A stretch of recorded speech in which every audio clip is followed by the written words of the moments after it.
let's try this whole monthly vlog thing then, shall we? I'm going to see Paddington the musical. I'm parked in my car. I just need to get my wheelchair out of the back and then I need to get on the tube. And I'm so excited. I know it's been open for months now. I really need to go see it. I don't have any Paddington clothes and I like to try and match my outfit to what I'm seeing. So I've gone with a peaches top, which I know it's really naff, but I figured marmalade is made of oranges. Peaches are a similar size and shape and they're orange, so it's kind of as close as I could get. And then I've got a red jumper for Paddington's red hat. I would have worn a blue jumper for his blue coat, but I don't have a blue jumper.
I've just got back in the car after getting off the train after seeing Paddington. Oh my god, such a beautiful show, such a gorgeous show. Nearly in tears at the end of Act 1 with One of Us from Mrs. Brown. Oh my god. Also, I ended up sat next to another wheelchair user, which never happens because the layout of theatres mean that that doesn't happen. But I was sat next to another solo wheelchair user and we were chatting during the interval and it was really cool. Like, I love chatting to people during the interval when I'm solo. Comment below, do you like chatting with other people at the theatre when you go solo, or do you prefer just to keep to yourself, or do you just not go to the theatre solo? Because I used to be scared to do it, but like, otherwise you're just going to miss the show, so you got to do it. Oh, and he ordered one of those like snack box things that has like the marmalade sandwich and all the Paddington stuff, and it came with some badges and he gave me 2 of the badges. He gave me some of the badges. How cute is that? Oh, so sweet. The show was amazing. Loved it. Go see it. Show number 2 of the month today. I am going to drive to the station and then when I get there I will tell you what I'm going to see. It's already halfway through the month and it's only my second show, so I don't know what's going on there. But I've got another show later this week as well. So again, you'll find out what that show is when it's time. I'm leaving a little bit earlier today because I want to do some shopping when I get there. Everyone's raving about So String Green or whatever it's called, so I'm going to check that out. Apparently there's one right by the theatre and also by the station, which is why it's still light outside because it's only 4:10, so we've got nearly an hour till sunset, but by the time I get into London it is going to be dark, sadly. But hey, it's only 1 month till the clocks go forwards. Also, I've just realised with daylight actually being out, you can kind of see my wheelchair in the back and all of that funky stuff. Just in case you were wondering how my chair fits in, it looks like absolute chaos and it is a nightmare to get out, but we manage. Well, in the 15 minutes it's taken me to get to the station, it has gone from really nice and dry and sunny to absolutely balling it down.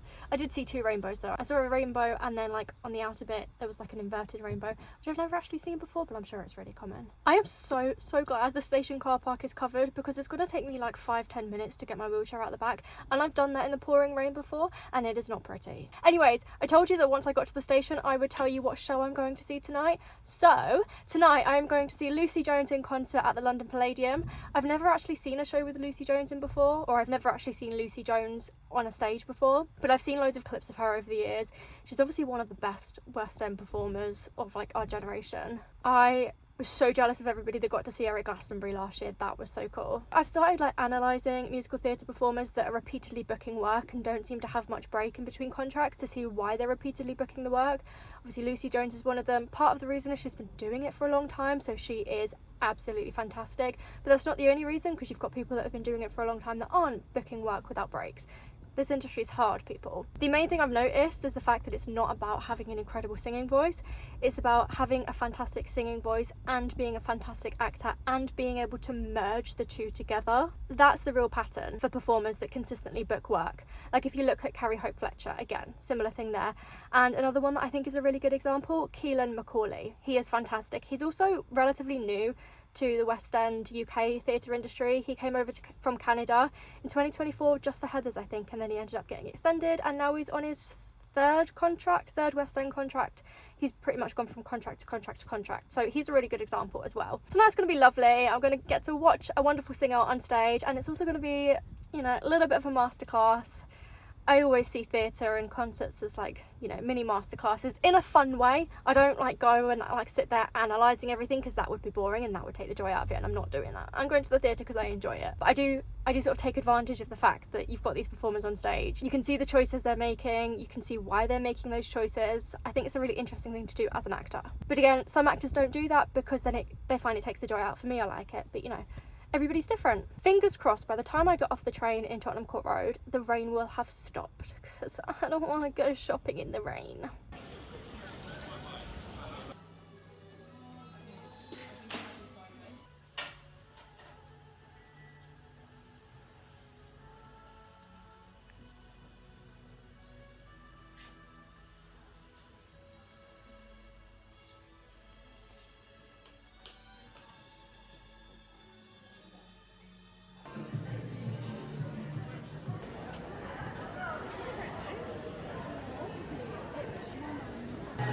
She's a bit smaller than that.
Oh my god, what a show. That was so good. So good. I mean, I kind of knew it would be because it's Lucie Jones, but even so, that was incredible. Also, I've been to a hell of a lot of concerts in my time, and I have seen very, very few singers who can G up a crowd the way Lucie can. She knows what she's doing, guys. The atmosphere of the theatre was just electric, just incredible, so amazing. And I had a girl like 8 or 9 years old sat next to me, and she was so sweet and she was having such a good time. And it just reminded me of when my mom took me to my first gig when I was like 15, so a bit older than her. But she just looked like she was having such a good time, and she was so sweet as well. A lot better behaved than some adults, although at tonight's show all the adults were really well behaved too. This chatty stuff between the songs, I didn't know she was so funny. Lucie Jones stand-up comedy show when? Bring it to me please, I want to get a ticket. So she sung 6, and obviously it's a 6-part song, so she brought on 5 guests. I'll list them all on the screen because I cannot remember all of them off the top of my head. Let me see. Maz Murray, Zoe Burkett, I think. Who did she bring on for Seymour? Alice Fern. She brought Alice Fern on for Seymour, and I love Alice. And then for Cleves, I cannot remember who she brought on for Cleves. For Howard, she brought on Marisha Wallace, and then she did Parr. I actually thought she was going to do Aragon or Seymour, and when she didn't do those two, I was like, okay, well, it's not going to be Cleves or Howard, it's going to be Parr. And they sounded so good. Lucie was saying that like she really wants to be in the show, but they won't let her, and she thinks it's because she's too old. But I mean, I don't really care, personally. Like, if she's too old, then Maz Murray's too old, and quite frankly, I'd happily see them in 6. Just saying. Just saying. Let me know in the comments if you agree. Should there be an age limit on the Queens? I don't feel like there should. Alice Fern as well. Can I see Alice Fern as Seymour, please? Thank you very much. That's a train going. Can you hear it? I'm parked under the station. And then she also sung a song from 13 Going on 30. And she brought out the 2 young Jenners. I think their names are Fern and Amelia.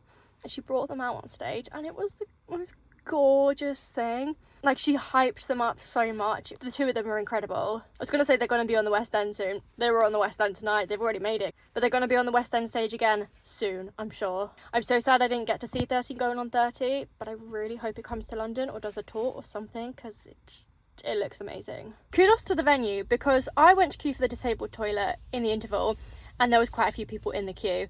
And the access host came and said to us, hey, don't stress about time, don't worry, like, we won't start Act 2 until you've all had a chance to go to the toilet, because obviously when you're disabled, oftentimes going to the toilet is not so much. You can't just go back in and wait. You end up missing part of the show. So that was really nice of them to do that, and such a simple, reasonable adjustment. I mean, I understand for a lot of shows this probably wouldn't be possible, but tonight they did it and it was really good. It was so helpful, and they literally made sure that we'd all got back to our seats before Act 2 started. The staff at the Palladium are just great. Can we just appreciate how insanely incredible a woman's body is? We can grow babies inside of us.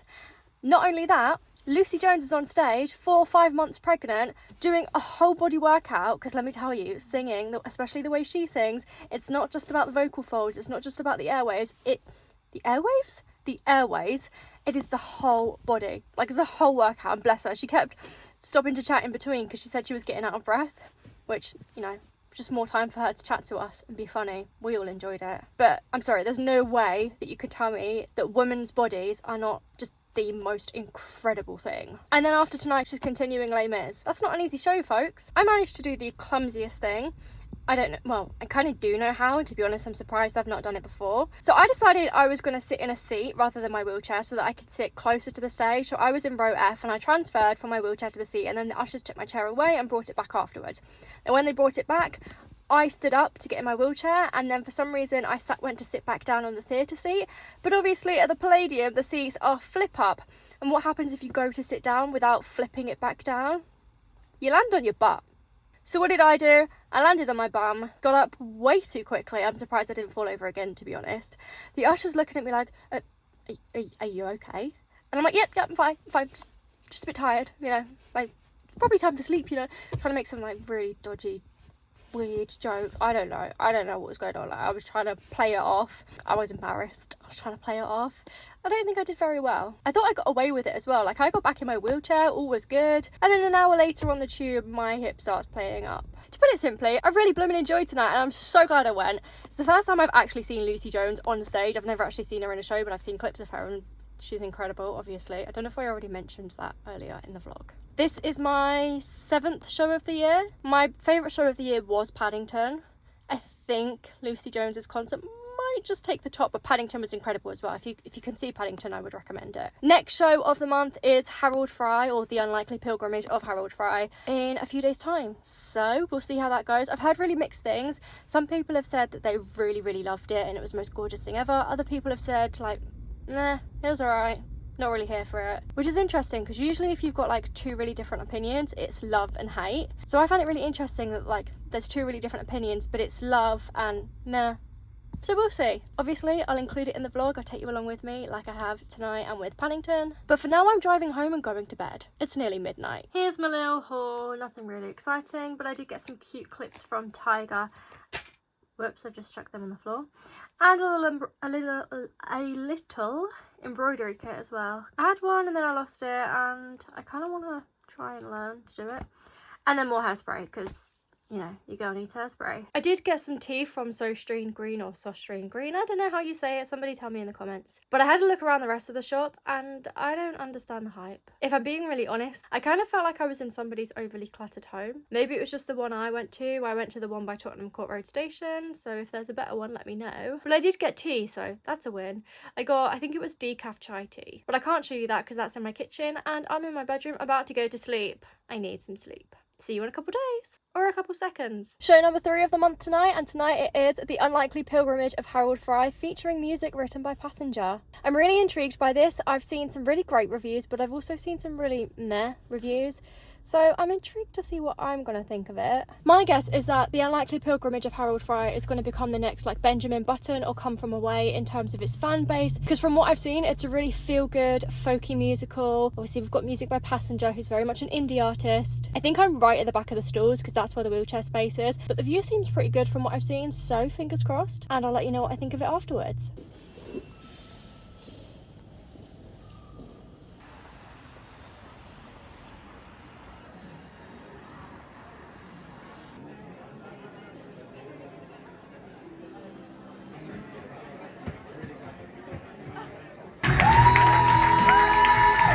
Back in my car with the heating finally on because I am freezing. Just before I drive home, I thought I'd let you know what I thought of it. I liked it. It was sweet. Some of the songs were really lovely, some of them a bit meh. It's no Benjamin Button, but it is a really lovely musical, and I do think it will have a lot of people returning. I will do a full review, which will be already uploaded by the time this vlog goes out. So I guess I'll be linking that vlog in the description and at the top of the screen somewhere. There's 1 week left of February. I don't have any more theatre trips booked for this month, but I'm a very last minute booker, and it is my birthday next week, so I'm thinking I might take myself on a little solo date to the theatre. I'm thinking maybe Oh Mary or The Devil Wears Prada, depending on what I can get tickets to. I've seen The Devil Wears Prada, I saw it when it opened, and now the cast has changed. It feels like a good opportunity to go and see it again. But I drank a chocolate milkshake on the train home and I am dying for a wee, so I'm going to end this here so I can drive home, go for a wee and go to sleep. And maybe I'll see you again this month, or maybe this is it and it's time for March. Who knows? You will in a few seconds.